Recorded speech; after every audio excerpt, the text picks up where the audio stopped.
everyone, welcome back to the Stitches and Scribbles channel. My name is Erin and we're doing another podcast episode today. So I do have a couple things to show you.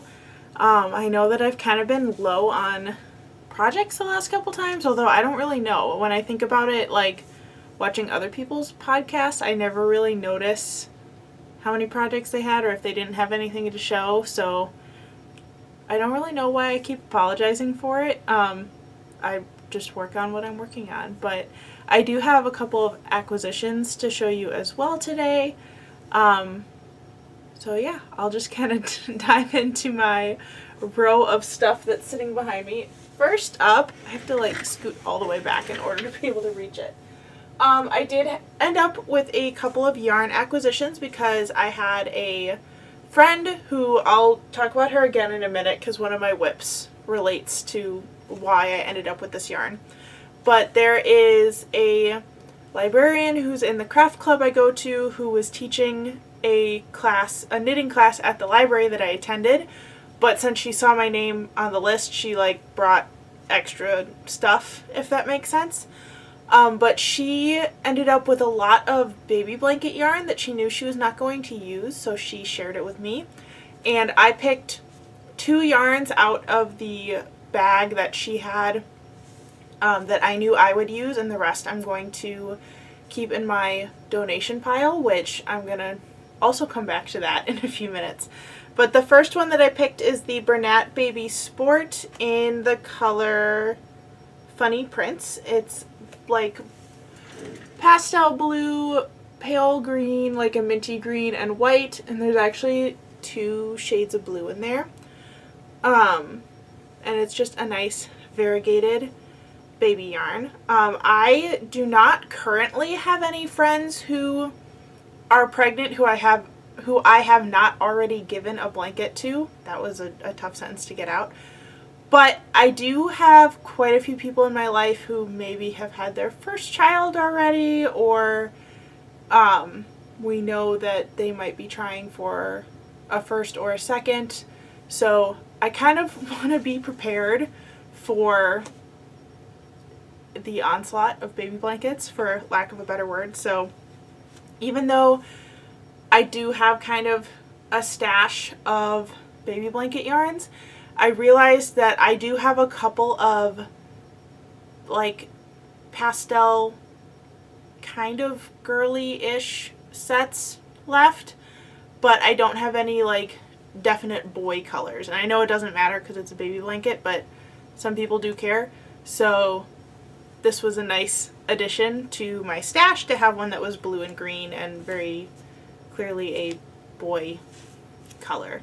I prefer neutral baby blankets, like gender neutral. I do a lot of like yellows, greens, purples, or like rainbow. So usually it doesn't matter, but I figured it'd be a good thing to have on hand. The other one that I took from her bag, there's actually 3 of these. These are the Premier Sweet Rolls in the color Melon Pop. So these are actually cake yarns. I'll scoot back in a little bit. These are cake yarns, and it's striped yellow, light green, and white.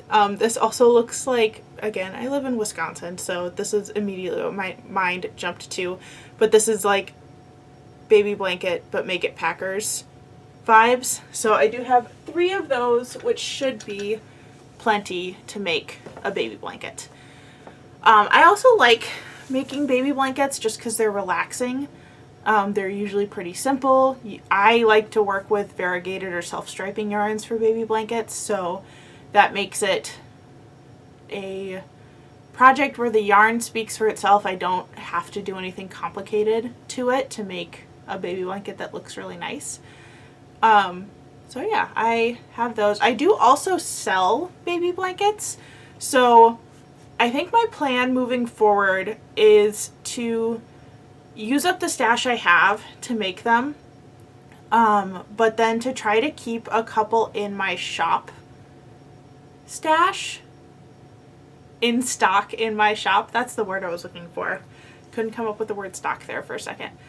That I can also pull from if I need a baby blanket gift for somebody, or if someone doesn't come to my store, but a family friend or a relative or somebody says like, hey, I want to buy a baby blanket to give to someone else, then I have some ready. It's not a super common request that I get, but I find that every time I don't have it available at my vendor stand, someone asks if I sell baby blankets. So now I kind of just keep a couple in my stock. So that's probably what'll happen with these as well, just so that I have them on hand. And again, I like to usually pick colors that are more gender neutral so that I don't need to worry about stocking like boy blankets and girl blankets. I can just have a selection and you pick the color that you want, not like necessarily pink for girls and blue for boys. I also, when I do make baby blankets for specific people, I much prefer to figure out what color the baby's room is going to be and work from that instead of just immediately defaulting to pink or blue or white. I know plain white is also a really popular baby blanket color. So like for my friend who I just knit a baby blanket for, and I think you can see that in the last podcast episode or maybe 2 podcasts ago, I had made her a baby blanket that it did have some pinks in it, but also green because I knew that the baby's room was green. And it was a very specific shade of green, so I was glad that I had that yarn in my stash to use for it because it matched absolutely perfectly. It was great. But yeah, usually if I know that someone is expecting and I'm planning on making a baby blanket for them, instead of asking if it's a boy or a girl, and some people don't want to find out, so there's that aspect too, but I usually ask like, hey, is there a color palette you have in mind for the baby's room and accessories, because I want to make something that will match instead of something that is dependent on the baby being a boy or a girl. That was a really long explanation and it felt very repetitive, but yeah, I think it's more fun to make unique baby blankets instead of the expected ones. The other reason I do that is because I never know if there's a family member who is like known for making baby blankets. So by choosing funky ones or more unique styles, colors, whatever, that leaves room for the relative who's going to make the traditional like all white or pink or blue blanket. So yeah, I have baby blanket yarn to add to my stash now. So I did record that in my stash section in my journal just so that I know that that yarn came in. Again, even though it wasn't a purchase, it was still yarn that came into my stash that is not going to get used instantly, which is why I added it. So I still have not purchased any yarn other than I talked about it in the last video, and there'll be a video at some point. But I am going to be making favors for a friend's shower that I'm still working on, but those immediately went into a project bin, so those don't count as like coming into my stash. And my mom bought those because we're co-hosting the shower. So have not purchased any yarn so far this year, which I think is really impressive for me. I definitely went through a phase of like bulk buying yarn and I wanted to get like all the new things, especially once I discovered Hobie. Like those yarn cakes are no joke. I wanted every single color of everything, and then finally realized like I can only physically own so many ombre shawls. Like I can't possibly make every single color combination of them. So I now try to stick to only purchasing things that I know I'm going to use or know that like I have a specific person to make that thing for. But I still have a big yarn stash to go through. Although I am doing really well at using up yarn in my stash because I have completed a fair number of projects so far this year. To keep this moving forward, my last acquisition was from the St. Vincent de Paul thrift store near me, and these are those little glass beads that usually you use for gardening. I use them to weigh down my stuffed animals that I make for craft fairs. I like to make amigurumi with the Bernat blanket yarn so that they're big and fluffy. But I pop a couple of these in here just to kind of weigh the stuffed animal down. So since these were $2 for each bag, and usually a bag this size is like $7 or $8, that was a really good deal. And it doesn't matter what color they are because they're going inside of a stuffed animal. I will have to be a little careful because there are some, I don't know if you can see that, there are some in here, like, it's really hard when the camera's flipped, like these little clear ones that are right here. They are smaller than the other ones, so I might have to reserve those for amigurumi that are made a little bit tighter, or ones where I'm not going to worry about them falling out through the stitches, but I'll just have to test it and see. So that was it for acquisitions for this month. For this week. We do weekly podcasts now, not monthly podcasts. Yeah, that was everything that I had incoming this week as far as craft supplies and stuff like that. So let's move on to finished objects. This one is a finished-ish object because I have not sewn it together, nor have I woven in the ends, but this is going to be an infinity scarf. I'm trying to grab the other end so that you can see it. And this is a very funky yarn. I'm really excited about it because it's my college colors, but it's also the colors of the school that I currently sub at. Sub meaning substitute teacher for those of you who are new here or unfamiliar with teacher things. So I need to sew the two ends together to make it an infinity scarf. But I really like how these colors turned out. It is just one yarn. It's from, I saved the tag. It's Unique DK hand-dyed self-striping merino yarn from Earth Yarns. And this is in the color,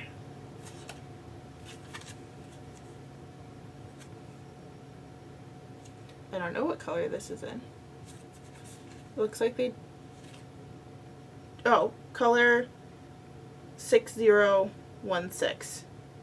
So no color name, but 6016 is the number. I don't know how often they restock their colors or if they're always available.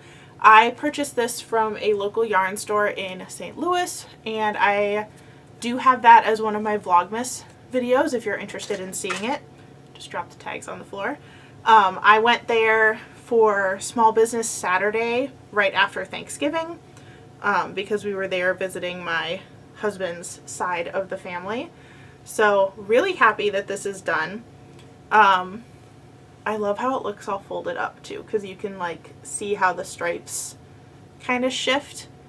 Very fun yarn. I do have another yarn from the same yarn dyer that I'm planning on using in the next couple of weeks, but this is an almost finished object.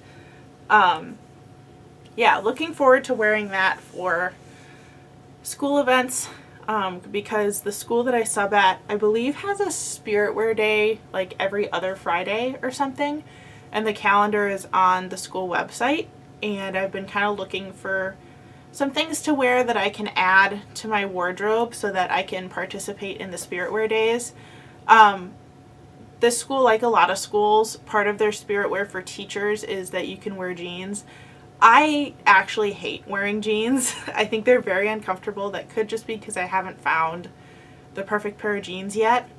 But I tend to just wear my normal teacher clothes, even when I know it's a dress down day for jeans, because I would much rather wear my standard leggings and a t-shirt dress combination than pull on a pair of jeans. I'm far more comfortable in leggings, obviously. I just wear them with dresses over them, so it doesn't seem like I'm just wearing leggings and a t-shirt, but that is essentially what I'm wearing. It's just a very long t-shirt. But having a scarf like that in the school colors, I think will show that I'm still participating, even though I don't really want to wear jeans. I do want to ask the school office if there's any way I can order a Spirit Wear shirt of some sort, because I have some from my old school that I taught at, which is actually the same colors as this one, but I don't really want to wear stuff from a different school for school spirit wear day, if that makes sense. That's pretty straightforward. I do have one more finished object. This is a big one. This is my Something Cozy sweater. I guess I should have worn it for the video. That would have been nice. But I finally finished it. It is very oversized, very cozy, very, very soft. This was made in one of the Karen cloud cakes, which they do still have at Michael's. They do not carry this color anymore, but there is a cream and I believe a solid black if you're looking for solid colors. This one was a gray that they had like last summer, I want to say. But very, very cozy, very warm, even though it's not a long sleeve sweater. It's like 3/4-ish, depending on how it is sitting on you. But I'm really proud of myself for finishing this. This is my first knit garment, I believe, other than like scarves and hats, obviously, but like my first knit sweater. And actually, other than my failed scrappy sweater that I showed back in January, it is my first knitted, definitely my first knitted pullover, but my first successful pullover overall, because my scrap one was crocheted. So I'm really proud of myself for finishing that. It wasn't that I had issues with the pattern. It was more that like I should have looked at the pattern a little bit more closely before deciding on that one, because I think there are other similar ones that I have now seen on Ravelry that if I was going to make something similar again, I'd pick the other pattern. I was hoping to create a pullover that was knit in the round for at least like the body section. Obviously you have to split when you do the shoulders and the sleeves and everything. And this one was not. It was knit in flat panels. And it's not that I hate seaming or like refuse to do it. Obviously I did it because I have a finished sweater. But I would prefer to work in the round when given the opportunity. So even though I really liked the Something Cozy sweater because it was easy, I have since found some other ones that look similar in style that I believe are knit in the round. I am going to have to double check that, and I might make one in the future.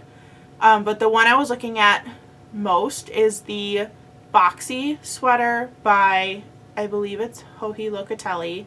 And there's a lot of versions of the boxy sweater. There's like a lace one, there's a DK weight one, there's a fingering weight one, there's I believe a V-neck one, and maybe even a couple other variations, but it's that same structure of like an oversized boxy fit sweater, and I believe that it's knit in the round. I know Knitty Natty, who's here on YouTube, has made one regular boxy sweater and is, I don't know if she finished it or not, is either working on or has finished the lace and fade boxy. And from watching her videos, I believe she was knitting it in the round, so I'm hopeful that I can try that again at some point and do that pattern instead of the Something Cozy. So that one will have to go on my knitting bucket list to eventually make it, but I'm super happy with how the Something Cozy sweater turned out. I definitely think it's something I'll get a lot of wear out of when it's pretty cold, but not like so cold that you absolutely need long sleeves. So probably a good like February to March sweater, which, you know, just in time. Let's dive into whips, because I have 4 that are sitting out here right now. Yeah, I believe 4. I'll start with the one that's in the box on the floor. This is a Virus Meets Granny shawl that I'm making for a friend. I believe this pattern is also called German Shells, but I don't know if German Shells refers to just the virus stitch or the virus and granny combo. But this is the start of the shawl. I'll bring it up a little closer so you can see it. So those 2 different patterns that are going on, 2 different stitch patterns. The open lacy one is the virus stitch, and the one with all the little boxes is the granny stitch. I am making this for a friend who is getting married, just as a shower gift, and I will be making a coordinating one for her mom. And this little pearl stitch marker is where I was when I picked it up over the weekend. So I had done most of the first virus section a couple weeks ago, maybe in January. Put it down for a while so I could finish my Something Cozy sweater, and picked it back up again over the weekend. So I got through a whole granny section, and I'm now on the second to last row of the second virus section. So I'm hoping to finish. I originally said that I wanted to finish both of these by the end of February. I don't think that's going to happen. So now the goal is to finish both of them by the end of March. They are going pretty fast, but it is a more focus dependent project, obviously, because it looks like that. And most of the virus stitch rows require counting. The granny stitch doesn't, which is partially why I picked virus meets granny instead of just the virus stitch, because I knew that giving myself a mental break to do those granny square rows would be really helpful for me in order to get the projects done. Also, I think it adds more interest. I do genuinely prefer the look of granny meets virus over just straight virus stitch.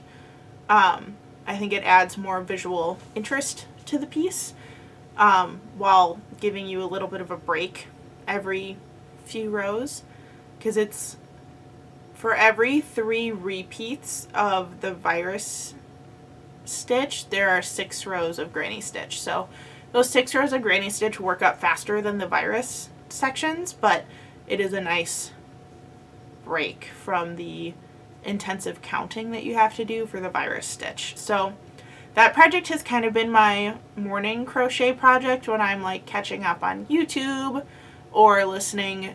Sometimes I listen to an audiobook while working on it, but not always, because I have to focus a little bit too much to also understand what's going on in the audiobook. But yeah, I've made at least one Granny Meets Virus shawl before, but I think I've made several actually.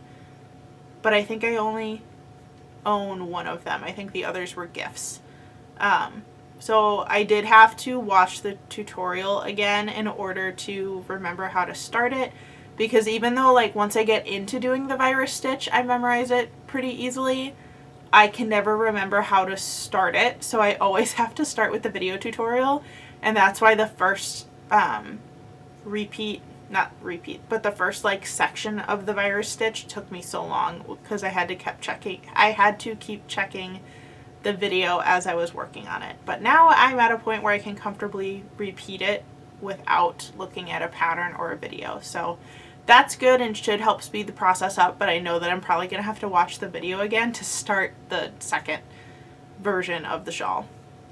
The other whip that I have is actually going to get its own video in a week or two. I can't remember when I plan on releasing this. I also need to swap out my needles because it turns out I don't like these.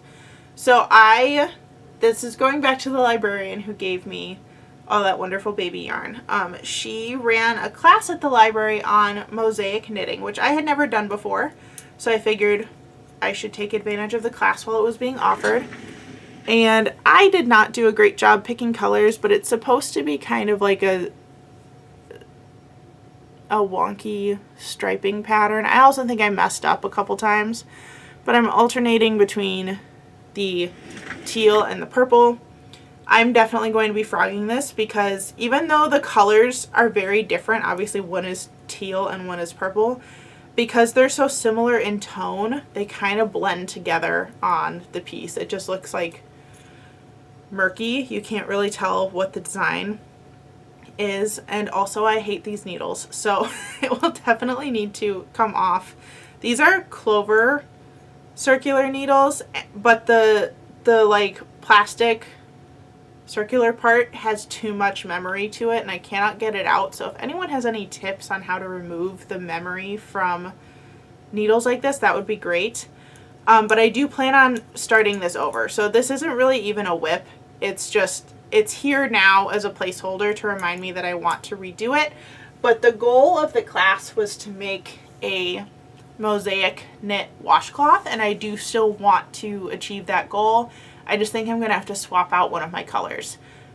And you'll hear this in the video too, but I wanted to make it for my small bathroom, the like powder room or half bath. I know people call it different things. I remember when I started at college and referred to bathrooms like that as a powder room, people were very confused. I thought everyone called it that, so let me know what you call bathrooms that don't have a tub in them, because I grew up calling them powder rooms or half bathrooms if you were talking about it in terms of like how many bathrooms total the house had. But I guess some people only call them half baths, which is kind of weird to me. I don't know. Let me know what you think. Is this really a polarizing thing, or was I correct that most people just know what a powder room is? Anyway, I wanted to make a towel for that powder room because that bathroom is, the goal is to make it kind of needlecrafts themed. I do have some embroidered framed pieces of art that were done by relatives, like I think it's my great aunt or great aunt who did them. I'm not really sure. That I wanted to hang in there, but I also wanted to hang a couple of my own embroidery pieces. So I think that that room is just going to have a wall of like needlecraft related art in it. So I thought that having a needlecrafted towel would also be fun. So I liked the idea of a mosaic knit towel because it's still like a funky pattern that will kind of enhance the rest of what's going on.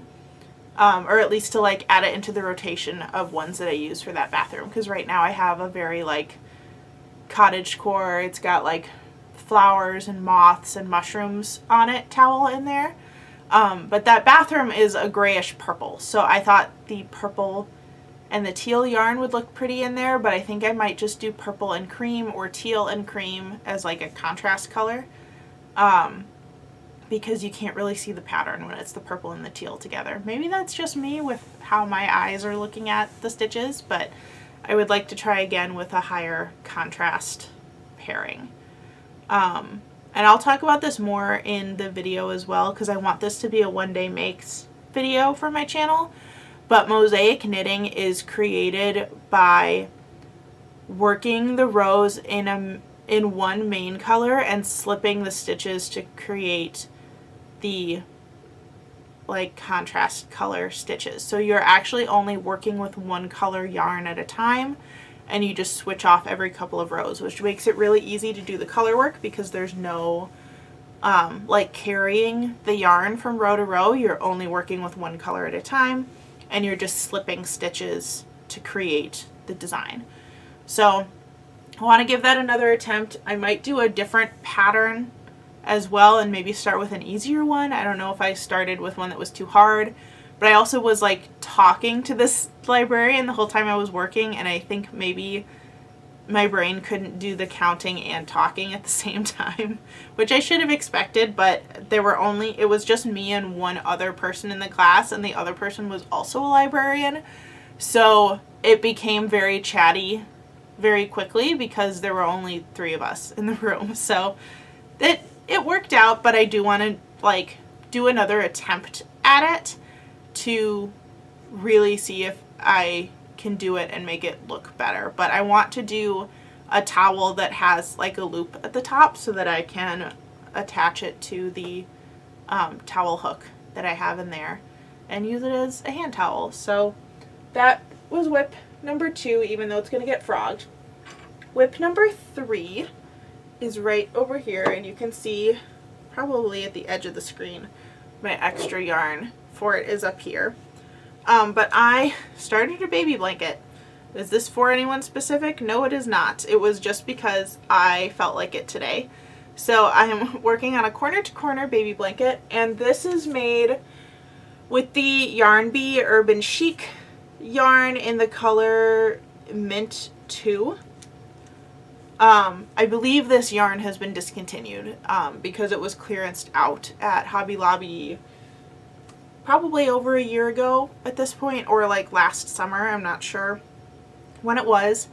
But I thought it would be very cute as a baby blanket, even though it's not specifically baby blanket yarn. And this is kind of what I was talking about with like craving a really simple project for some things.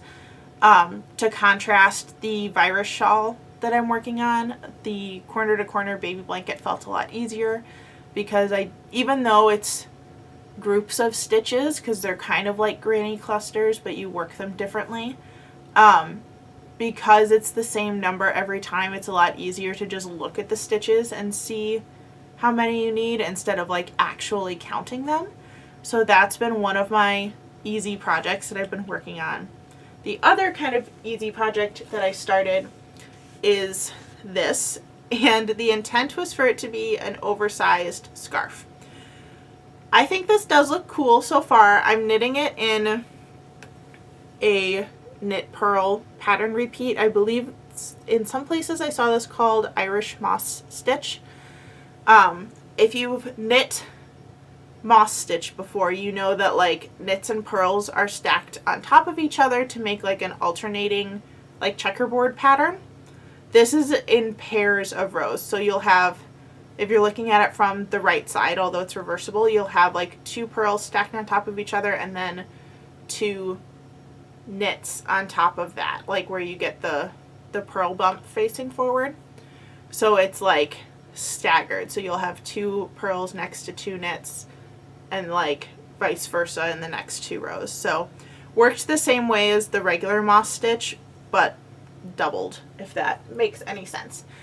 And I like how that project is turning out so far, but I think that I might press pause on it because I'm not 100% sure I'm loving that stitch with that yarn.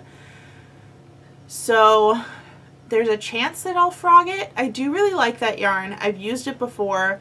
Actually, one of the very early videos on my channel, I made a cocoon cardigan using the virus stitch, and that is the frogged cardigan from that video because it didn't end up fitting the way that I wanted it to, even though I made it like according to the basic directions for making a cocoon cardigan. I think the cocoon cardigan style was not really made with a like curvier body type in mind because it just doesn't sit right. I tried making it bigger, making it like longer, having the like sleeve start in different places, and it just never sat right on my body the way that I wanted it to. So I figured instead of like keeping a piece that I knew I wasn't going to wear, since I really liked the yarn, I just frogged it. And I frogged it probably 2 years ago at this point. It was actually not that long after I made the finished piece that I frogged it. So this is the yarn from that project. But I wanted to do something totally different with it so that I wasn't like trying to recreate the original piece with it. The videos and the tutorial is still good if you want to watch it. Like the directions are still technically correct. I probably should go back and put a disclaimer on it that like I didn't actually like how this style of cardigan fit, but like if you like it, good for you. But also it doesn't get very many views on it, so I don't think it really matters. It's very old at this point. It was one of the first videos that I did. But I wanted to make an oversized scarf because actually my sister-in-law, her friend is, I can't remember if she just started knitting or like just picked it back up after a while, but is not a super experienced knitter. This is the friend of my sister-in-law. And she wanted to knit a scarf, and she cast on her stitches, but forgot that when you cast on your stitches, they tend to like all scrunch together on the needles. So her scarf ended up like this wide. And she sent my sister-in-law a photo of the finished scarf saying like, oh, like my family was kind of teasing me because I accidentally made this scarf gigantic, but now I basically get to like walk around in a blanket and it's super cozy and I'm really happy with it. So I saw that picture and was like, I now also want a super oversized scarf, which is why I started that one. So I think that will still be the ultimate goal for that yarn, is an oversized scarf. I'm just not 100% in love with how that stitch pattern is looking right now. I think because it doesn't pop very well. Like the yarn color is too dark for you to really see the pattern, so it kind of feels like wasted effort to make it look like that. And honestly, I'm really enjoying the corner to corner on the baby blanket right now, so I might frog it and turn it into another corner to corner project, but I think I'll finish the baby blanket first and see if I'm still feeling that way or if I'm sick of corner to corner by that point. So we'll find out. But that was kind of it for this week's podcast. Coming up this week is it's this week. Yeah, because I need to film it tomorrow. I'm now remembering what my schedule looks like. You will be getting a one day makes video this week of that mosaic stitch or mosaic technique hand towel. I'm going to film that tomorrow for sure. Otherwise it will not be uploaded in time. So that's the plan for this week. And yeah, I think that's it for announcements. Thank you so much for watching. If you liked what you saw today, make sure you hit that subscribe button so that you can see all of my future videos. And if you want to follow me on other social media sites, that information will be in the description box below. Thanks again so much for watching, and I'll see you in the next one. Bye, everyone.